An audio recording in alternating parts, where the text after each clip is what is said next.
ஒரு மனிதன் சோதிக்கப்பட்டால் 2 காரணங்கள் உண்டு. ஒன்று, உறுதியாகவே இறைவன் அவனை சோதித்து வெற்றியின் பாதைக்கு அழைத்து செல்ல விரும்புகிறான். இன்னொன்று, அந்த சோதனையிலேயே அவனுடைய வாழ்வை அழிக்க இறைவன் விரும்புகிறான். இந்த 2 முடிவை பொறுத்துதான் இது இறைவனின் என்ன சோதனை என்று புரிய வரும். புரிஞ்சா? ஒரு சோதனை இறைவன் சோதிப்பான் வெற்றியை நோக்கி அழைத்து செல்வதற்கு.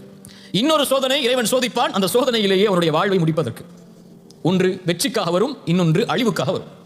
அந்த 2 முடிவை பொறுத்துதான் இறைவனிடத்தில் கூலி முடிவு எடுக்கப்படும்.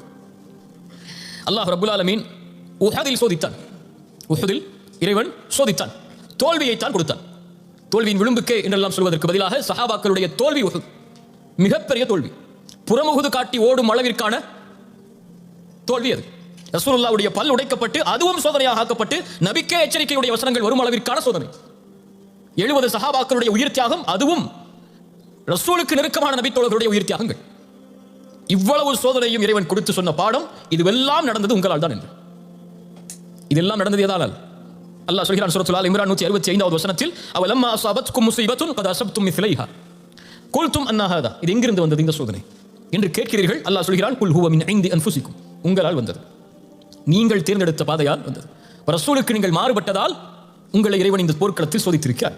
பாடத்தை உணர்ந்தார்கள் நபி தோழர்கள். அடுத்து வெற்றி கிடைக்குமா என்று நினைத்தார்கள். வலா தஹினு வலா தஹ்ஸனு அன்துமுல் அலௌன இன் குன்தும் முஃமினீன். உஹதுக்கு பிறகு இறக்கப்பட்ட வசனம். கவலைப்படாதீர்கள், துவண்டு விடாதீர்கள், நீங்கள் தான் உயர்ந்தவர்கள், முஃமின்களாக வாழ்ந்தால். அல்லாஹ் என்ன பாடத்தை சொல்ல வருகிறார்? தோல்விக்குரிய காரணத்தை அறிந்து விட்டீர்கள், இனிமேல் வெற்றியை நோக்கி புறப்படுங்கள். இப்போ முதலில் வாழ்வில் சோதனை ஏற்பட்டால் சிந்திக்க வேண்டியது, இந்த சோதனை ஏன்? வியாபாரத்தில் ஏற்பட்டாலும் சரி, உறவுகள் பிரிந்தாலும் சரி, வாழ்வில் என்ன சிரமம் ஏற்பட்டாலும் சரி, ஒரு சின்ன விபத்து ஏற்பட்டாலும் சரி, உங்களுடைய கால் சறுக்கினாலும் சரி, யோசிக்க வேண்டியது ஏன் இந்த சோதனை?